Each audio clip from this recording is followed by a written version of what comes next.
ഇന്ന് മുതൽ നിന്റെ ജോലി എന്താണെന്ന് ഞാൻ പറയും. എന്താണാവോ? എന്നെ പുകഴ്ത്തൽ. കൂടെ നിന്നാ മതി, ഞാൻ നോക്കിക്കോളാം. അപ്പോ ചടങ്ങ് തുടങ്ങല്ലേ അച്ഛാ?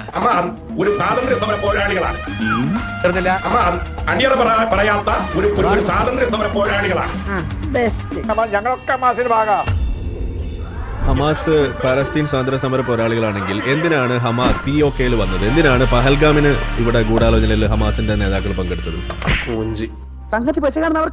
എന്തിനാണ് ഈ പറയുന്ന സ്വാതന്ത്ര്യ സമര പോരാളികളായ ഹമാസ് POKയിൽ വന്നത്? എന്തിനാണ്? എനിക്ക് അതിന് മറുപടി പറയോ? Please please. ഇദ്ദേഹം ഇങ്ങനെ വായി തോന്നുന്നതല്ല, ഇവിടുത്തെ NIA റിപ്പോർട്ട് ചെയ്തതാണ്. അതിന്റെ വാർത്തകൾ ഇവിടെ ഉണ്ട്. നിങ്ങൾ പത്രം വായിക്കാതെ ഇരിക്കുന്നത് എന്റെ കുഴപ്പമില്ല. നിങ്ങൾ പത്രം വായിക്കണം. ചോദിച്ചതിന് ഉത്തരം ഉണ്ടെങ്കിൽ പറയും. ഹിസ്ബുൽ മുജാഹിദീനോ അല്ലെങ്കിൽ പഹൽഗാം കലാപത്തിലോ ബോംബിങ്ങിനോ അല്ലെങ്കിൽ ഇത്തരം ഇന്ത്യയിൽ വിധ്വംസക പ്രവർത്തനങ്ങൾ നടത്താൻ ഏത് ഹമാസ് ലീഡറാണ് വന്നത്? വന്നോ ഇല്ലേ അത് ആദ്യം സമ്മതിക്ക്. പിന്നെ ആളുടെ പേര് ഞാൻ അഡ്രസ്സും അവരുടെ ജാതകവും ഞാൻ പറഞ്ഞുതരാം. എന്നാ പിന്നെ അങ്ങോട്ട് തുടങ്ങല്ലേ. Flash back. ശ്രീ ജലീൽ, വീണ്ടും യുദ്ധത്തിലേക്കാണല്ലോ കാര്യങ്ങളൊക്കെ നീങ്ങുന്നത്. ഒരു ഇടവേള ഉണ്ടായിരുന്നു, പക്ഷേ വീണ്ടും അശാന്തമാവുന്നു പശ്ചിമേഷ്യ. ഇതിനെക്കുറിച്ച് രണ്ടു വാക്ക് പറ. ഇതിനെക്കുറിച്ച് പശ്ചിമേഷ്യയിൽ ഇന്ന് നടക്കുന്ന ഈ യുദ്ധത്തിന്റെ അടിസ്ഥാനം എന്ന് പറയുന്നത് തികഞ്ഞ ഒരു ഫാസിസ്റ്റ് ശൈലിയുള്ള അമേരിക്കൻ സാമ്രാജ്യത്വമാണ്. സാമ്രാജ്യത്വ ശക്തിയുടെ അജണ്ടയാണത്. കാര്യം എന്താന്ന് വെച്ചാൽ അമ്മ തെളിച്ചു പറ. സാമ്രാജ്യത്വ അധിനിവേശത്തിന്റെ ഏറ്റവും ഒടുവിലത്തെ ഇരയാണ് ഇറാൻ. ഇറാൻ നട്ടലുള്ള രാഷ്ട്രമാണ്. ഒന്ന് പറയുമ്പോ രണ്ടാമത് കൈയും പൊക്കിക്കൊണ്ടുവരുന്നത്. ഇങ്ങനെ പേടിക്കലടാ. നമ്മൾ ഇന്നിപ്പോ കാണുന്ന വാറിനെ കുറിച്ച് പറയുമ്പോൾ ഏറ്റവും വലിയൊരു പ്രശ്നം എന്ന് പറയുന്നത് ഇതെങ്ങനെ തുടങ്ങിയെന്നോ, എന്താണ് ഇതിന്റെ തുടക്കം എന്നുള്ള ആ കാലഘട്ടമൊക്കെ എല്ലാവരും മറന്നു കഴിഞ്ഞിരിക്കുന്നു. ഇപ്പൊ എല്ലാവരും നോക്കുമ്പോൾ അത് ഇസ്രായേൽ തിരിച്ചടിക്കുന്നു, അല്ലെങ്കിൽ അമേരിക്ക ഇങ്ങനെ പറഞ്ഞു, അല്ലെങ്കിൽ അവിടെ ബോംബിട്ടു, ഇത്ര മാത്രമേ എല്ലാവരും മനസ്സിലേക്ക് വരും. അതെ, അപ്പൊ ഇതിന്റെ ആ തുടക്കം എന്ന് പറയുന്നത് ഏറ്റവും മിനിമം നമ്മൾ ഒക്ടോബർ 7 മുതൽ തന്നെ തുടങ്ങണം. എന്തോ സംഭവമുണ്ട്, എനിക്ക് ഇനി തൂറാനുള്ള സമയം കിട്ടുമോ എന്തോ. ആ ഒക്ടോബർ 7 ഈ പറയുന്ന 3 ഹാ ഹി ഹു എന്നാണ് നമ്മൾ പറഞ്ഞിരുന്നത്. 1 ഹമാസ്, 2 ഹിസ്ബുള്ള, 3 ഹൂത്തികൾ. ഇവർ 3 പേരുമാണ് എന്റെ ഹീറോസ്. ഈ 3 പേരെ പ്രോക്സി വാർ എന്ന് പറഞ്ഞുകൊണ്ട് ഇതിന് തുടക്കമിട്ടത് ആരാണ്? അത് ഇറാനാണ്. ഈ ഹൂത്തികൾ ആരാണ് അവർക്ക് ചോറും ചെല്ലും കൊടുത്ത് വളർത്തുന്നത്? അത് നമ്മൾ തന്നെ. ഹിസ്ബുള്ള ആരുടെ സൈന്യമാണ്? ഇറാന്റെ അല്ലേ? ഹമാസ്. എനിക്കത് ഇഷ്ടമല്ല. എന്താ കാര്യം? ഹമാസ് ഒരു സ്വാതന്ത്ര്യ സമര പോരാളികളാണ്. ഹമാസിന്റെ തന്നെ ലീക്ഡ് ആയിട്ടുള്ള അവരുടെ തന്നെ ഡോക്യുമെന്റിൽ നിന്ന് വന്നത് എന്താണ്? നോക്കിക്കോളൂ. ചേച്ചി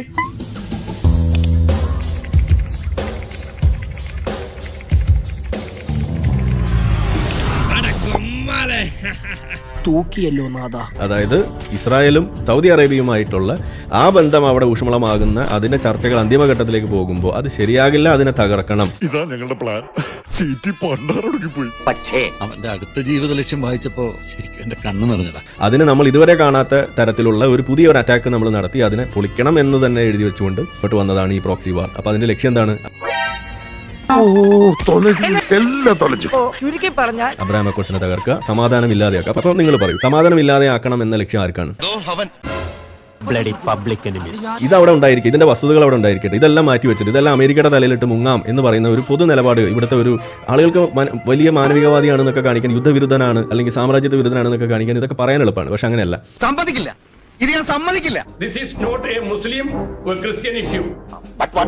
പിന്നൊന്ന്, പലസ്തീന്റെ ചരിത്രത്തെ സംബന്ധിച്ച് ആദ്യമായി സമരമുഖത്ത് വന്നത് ഇന്ത്യ രാജ്യത്തിന്റെ രാഷ്ട്രപിതാവായ മഹാത്മജിയാണ്. ചരിത്രത്തിലൊക്കെ നല്ല പിടിപാടാണല്ലോ. താങ്കൾക്കറിയുമോ യേശുക്രിസ്തു ജനിച്ച നാടാണ്.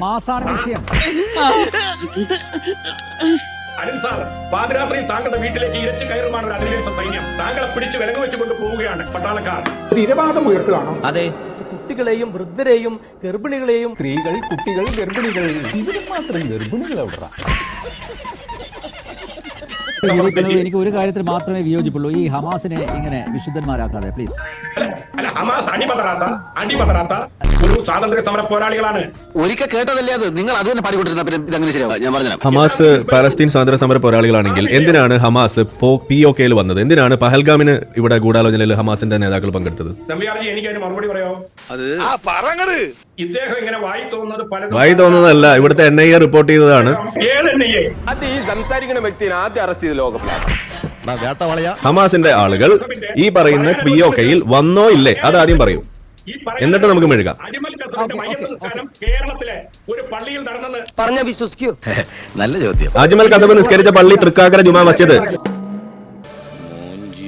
അതേപോലെ ബിൻ ലാദനുമായി നിസ്കരിച്ച പള്ളി, ചാത്തമംഗലം ജുമാ മസ്ജിദ്, അതൊക്കെ മാറ്റിവെക്ക്. ചോദിച്ചാൽ ഉത്തരം പറയും. സ്വാതന്ത്ര്യ സമര പോരാളികളായ ഹമാസ് POKയിൽ വന്നത് എന്തിനാണ്? വന്നോ ഇല്ലെന്ന് ആദ്യം സമ്മതിക്കുക.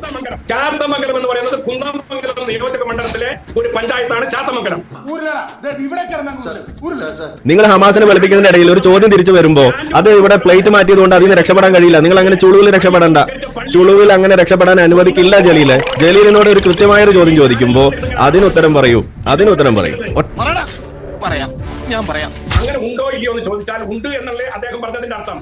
അങ്ങനെ ഹമാസിന്റെ ഏതെങ്കിലും ഒരു നേതാവ് ഇന്ത്യയെ പോലുള്ള രാജ്യത്ത് വിധ്വംസക പ്രവർത്തനത്തിന് നേതൃത്വം നടത്തിയതായിട്ട് NIA റിപ്പോർട്ട് ഉണ്ട്. നിങ്ങൾ എന്തത് കാണാത്തത്? ഏത് NIA?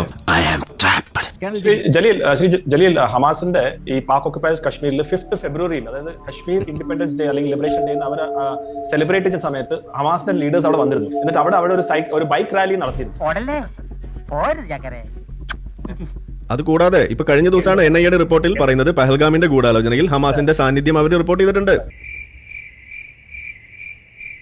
എന്താ സാർ മറുപടി ഇല്ലാത്തത്? പറഞ്ഞിപ്പോയോ? ഓക്കെ, ആരിഫ് ഹുസൈൻ, താങ്കൾ എന്തായാലും വാക്ക് മിസൈലുകളിലൂടെ ജലീൽ ഖാനെ തുരത്തിയിരിക്കുകയാണ്. അദ്ദേഹത്തെ കാണുന്നില്ലേ ഇപ്പൊ പിക്ചറിൽ? ഇല്ല അദ്ദേഹം. എന്നെ കൊലക്കി കൊടുത്തില്ലേ നീ? ഇപ്പൊ ജലീലിനോട് ഞാൻ പറയാൻ വന്നൊരു കാര്യമാണ്, ജലീൽ ഇല്ലാത്തതുകൊണ്ടൊന്നും പറഞ്ഞല്ലേ പറ്റുള്ളൂ. ഇതിനകത്തൊന്നും മതത്തിനൊന്നും ഒരു പങ്കില്ല എന്നൊക്കെയാണ് പറയുന്നത്. ഞാൻ മതത്തിന്റെ കാര്യം പറയേണ്ട ആളല്ല. ഇപ്പൊ സത്യം പറഞ്ഞാൽ ഇതിനകത്തൊന്നും അതൊരു വിഷയമേ അല്ല. പക്ഷേ ജലീലിനെ പോലുള്ള ആളുകൾ വന്നുകൊണ്ട് ഇത് സാമ്രാജ്യത്വം മാത്രമാണ് എന്നും ഇതിനകത്ത് യുദ്ധക്കൊതി മാത്രമാണ് എന്നും ഇതിനകത്ത് മറ്റൊന്നുമില്ല എന്നൊക്കെ പറഞ്ഞു വെക്കുമ്പോൾ അവിടെ നമ്മൾ ബാക്കി പറയണം. ഹിസ്ബുല്ല എന്ന് പറയുമ്പോൾ എന്താണ് അവിടെ അതിന്റെ അർത്ഥം? ആർമി ഓഫ് ഗോഡ് എന്നതിന്റെ അർത്ഥം. ഗോഡ് ഏതാണ്? അള്ളാഹു. അള്ളാഹു എന്നുള്ള വാക്കാർ എവിടുന്നാണ്? ഉള്ള എന്ന് പറയുമ്പോൾ അതും ഇസ്ലാം തന്നെയാണ് കടന്നു വരുന്നത്. ഈ പേരിടുന്നവരോടാണ് നിങ്ങൾ ഉപദേശിക്കേണ്ടത്. ഇങ്ങനെയൊന്നും ബന്ധമില്ല എന്നുണ്ടെങ്കിൽ. ഹമാസ് എന്ന് പറയുമ്പോൾ ഹമാസിന്റെ ആ ഫുൾ ഫോം എന്താണ്? അത് ആ വാക്കിൽ തന്നെ ഉണ്ടല്ലോ. ഹമാസിന്റെ ആ ഒരു ഇസ്ലാമിയ എന്ന് പറയുന്ന സാധനം അതിന്റെ അവസാനം വരുന്നത്. അപ്പോൾ അതിൽ ഇസ്ലാം എന്നുള്ള വാക്ക് അവർ തന്നെയല്ലേ വെക്കുന്നത്. ഹർക്കത്തുൽ മുഖവ്വമത്തുൽ ഇസ്ലാമിയ എന്ന് പറയുന്ന സാധനം അതല്ലേ ഹമാസ്. തീരെ ബുദ്ധിയില്ലാത്തൊരു സാധനല്ലേ അത്. നമുക്ക് എന്തെല്ലാം പേരിടാം, എന്നിട്ട് അതിനകത്ത് ഈ പേര് ഇട്ടിട്ട് അത് മതമല്ല എന്ന് നമ്മൾ സമ്മതിച്ചു കൊടുക്കണം എന്ന് പറഞ്ഞാൽ ഇങ്ങനെ നടക്കുക. അവരുടെ മോട്ടോ എന്താണ് അവർ എഴുതി വെച്ചിരിക്കുന്നത്? ഈ ഇസ്രായേൽ എന്ന് പറയുന്ന രാജ്യത്തെ തുടച്ചു നീക്കണം. ജൂതന്മാർ from the river to the sea Palestine will be free എന്ന് പറയുമ്പോൾ ജൂതന്മാരെ അവിടെ ഇല്ലായ്മ ചെയ്യണം എന്ന് പറയുമ്പോൾ അത് തന്നെയല്ലേ ഇവരുടെ പ്രശ്നമായിട്ട് നമ്മൾ ചൂണ്ടിക്കാണിക്കേണ്ടത്. ഈ പറയുന്ന ഇറാൻ ഇസ്രായേലിലേക്ക് മിസൈൽ തൊടുത്തു വിടുമ്പോൾ അതിന് ഇന്റർസെപ്റ്റ് ചെയ്തത് ഏതൊക്കെ രാജ്യങ്ങളാണ്? സൗദി അറേബ്യയല്ലേ ഇന്റർസെപ്റ്റ് ചെയ്തത്? ജോർദനല്ലേ ഇന്റർസെപ്റ്റ് ചെയ്യുന്നത്? അല്ലെങ്കിൽ UAE അല്ലേ അവരുടെ ഇന്റലിജൻസ് കൈമാറുന്നത്? അപ്പോൾ ഈ ഇസ്രായേലാണ് സാമ്രാജ്യത്വ ശക്തി എന്നുണ്ടെങ്കിൽ, അല്ലെങ്കിൽ അവരാണ് അവിടുത്തെ പ്രശ്നം ഉണ്ടാക്കുന്ന ആളുകൾ എന്നുണ്ടെങ്കിൽ, എന്തിനാണ് പ്രശ്നം ഉണ്ടാക്കുന്ന ആളുകളെ ഈ പറയുന്ന UAEയും സൗദി അറേബ്യയൊക്കെ പിന്തുണയ്ക്കുന്നത്? അവരെ സഹായിക്കുന്നതിന് വേണ്ടിയിട്ടാണ്. അപ്പോൾ പ്രശ്നം ഉണ്ടാക്കുന്നത് ആരാണെന്ന് നാട്ടുകാർക്ക് മുഴുവൻ മനസ്സിലായിട്ടും ഇന്നും നമ്മുടെ നാട്ടിലും പുനലൂരും വരെ ആളുകൾക്ക് ഇപ്പോഴും ഇറാനും ഇറാനിന്റെ മുതലാളിമാരും വലിയ ചക്കരയായിട്ട് അനുഭവപ്പെടുന്നുണ്ടെങ്കിൽ അത് അവരുടെ പ്രശ്നമാണ്. അത് തലയ്ക്കകത്തിരിക്കുന്ന മതത്തിന്റെ കുഴപ്പം തന്നെയാണ്. ഈ സാധനം മനസ്സിലാക്കാത്തതിന്റെ പ്രശ്നമാണെന്നാണ് ഞാൻ പറയാം. ഇനി ഒരു കാര്യം കൂടി ഞാൻ പറഞ്ഞിട്ട് അവസാനിപ്പിക്കാം. ഇവിടെ ഹിസ്ബുള്ള ആയാലും ഹമാസ് ആയാലും ഇറാനിലായാലും ഇവരെല്ലാവരും കൂടി ഒരുമിച്ച് നിന്നുകൊണ്ട് പറയുന്ന ഒരു സാധനമുണ്ട്. എന്താണ്? ആക്സിസ് ഓഫ് റെസിസ്റ്റൻസ് എന്ന് അവർ തന്നെയാണ് വിളിക്കുന്നത്. ഈ ആക്സിസ് ഓഫ് റെസിസ്റ്റൻസിൽ അവർ മുന്നോട്ട് വെക്കുന്ന സാധനത്തിന്റെ ഒരു പ്രധാനപ്പെട്ട മോട്ടോ എന്താണ്? ഹമാസിന്റെ മോട്ടോ ഇസ്രായേലിനെ ഇല്ലാതെയാക്കണം. ഹിസ്ബുള്ളയുടെ മോട്ടോ എന്താണ്? അതും ഇസ്രായേലിനെ ഇല്ലാതെ. ഡെത്ത് ടു മൗത്തുലിൽ ഇസ്രായേൽ എന്നാണ് അവർ പറയുക. അതായത് ഇസ്രായേലിന് മരണം ഉണ്ടാകട്ടെ എന്ന്. ഇറാൻ എന്താ പറഞ്ഞു വെച്ചിരിക്കുന്നത്? ഈ death to Israel, death to America. ഇനി ഹൂത്തികൾ എന്താ പറയുന്നത്? അവരുടെ പതാകയിൽ പോലും എഴുതി മൗത്തുലിൽ ഇസ്രായേൽ പതാകയിൽ പോലും എഴുതി വെച്ചിരിക്കുകയാണ്. ഈ തരത്തിൽ ശുദ്ധമായ ഇതേപോലെ രാജ്യങ്ങൾ ഇല്ലായ്മ ചെയ്യണമെന്ന് പറഞ്ഞുകൊണ്ടുള്ള സാമ്രാജ്യത്വ ശക്തി എന്നൊന്നും വിളിച്ചാൽ പോരാ. ഈ ഫാഷിസം, പച്ചയായ ഫാഷിസവും മാനവിക വിരുദ്ധതയും പതാകയിലും മുദ്രാവാക്യങ്ങളിലും ഒളിപ്പിച്ച് വെച്ചിട്ടാണ് ബാക്കിയുള്ള ആളുകളൊക്കെയാണ് ഇവിടെ സാമ്രാജ്യത്വ വിരുദ്ധരും സാമ്രാജ്യത്വ ശക്തികൾ എന്നൊക്കെ പറഞ്ഞിട്ട് ഇവിടെ എഴുന്നള്ളിക്കുമ്പോൾ നമുക്ക് അതിനോട് യോജിക്കാൻ പറ്റില്ല. അതിനെ ചൂണ്ടിക്കാണിക്കും. കൈ വിരൽ പൊക്കുന്നത് അതുകൊണ്ടാണ്. ഇത്തരം മണ്ടത്തരങ്ങൾ പറയുമ്പോൾ അവിടെ നമ്മൾ ഒബ്ജക്ട് ചെയ്യുന്നത് അതുകൊണ്ടാണ്. എല്ലാവരോടും എനിക്കൊന്നേ പറയാനുള്ളൂ, ഇറാനിലെ ഭരണകൂടം ജയിച്ചു എന്നുള്ളതാണ് സത്യം. വരട്ടെ അളിയ. അപ്പൊ എല്ലാം പറഞ്ഞ പോലെ